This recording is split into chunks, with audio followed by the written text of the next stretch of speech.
बन जा कनिया हमार जनी कर इनकार ये हो धनिया हमार। नमस्कार, प्रणाम। हम गीतकार विक्की विद्यार्थी आप लोगों का स्वागत करते हैं आप ही की यूट्यूब चैनल विक्की विद्यार्थी टॉपिक में। जी हाँ दोस्तों, आज आप सबके लिए लेकर आए हैं धनंजय धड़कन का छीमी जैसन ओठ। जी हाँ दोस्तों, इसी ट्रैक पे आप लोगों के लिए भोजपुरी लव सॉन्ग लिख करके लाए हैं, जो कि बिल्कुल फुल और फ्री है। जिस भी भाई को भी रिकॉर्ड करवाना है वो रिकॉर्ड करवा सकते हैं। और चलिए सुनते हैं गाने का मुखड़ा कैसा है। सुघर सुरतिया तोहरे मोहनी मूर्तिया चमके बिंदिया तोहार।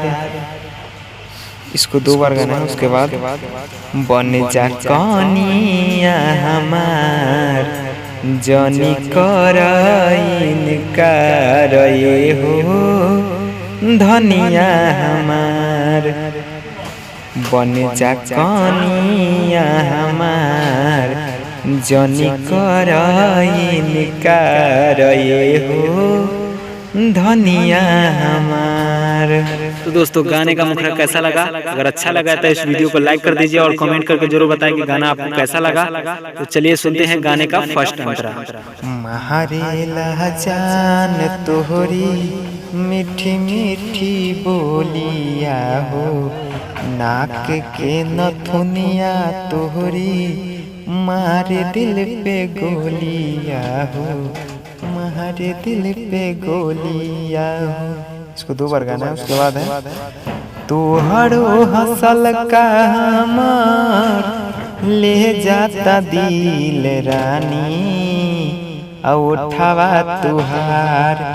बन जा कनिया हमार जनी कर इनकार ये हो धनिया हमार।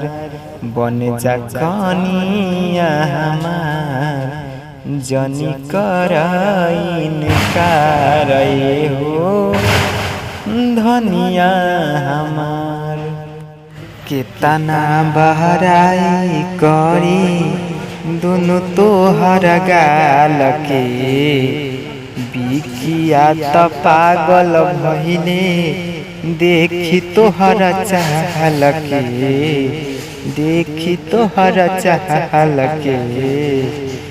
चंदन चंचल करे आ तोहरे से प्यार सुना धनिया हमार।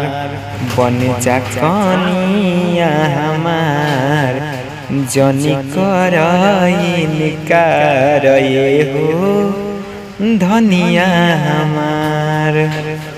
तो दोस्तों, फिर मिलेंगे अगली वीडियो में नए गाने नए मैटर के साथ। तब तक के लिए नमस्कार।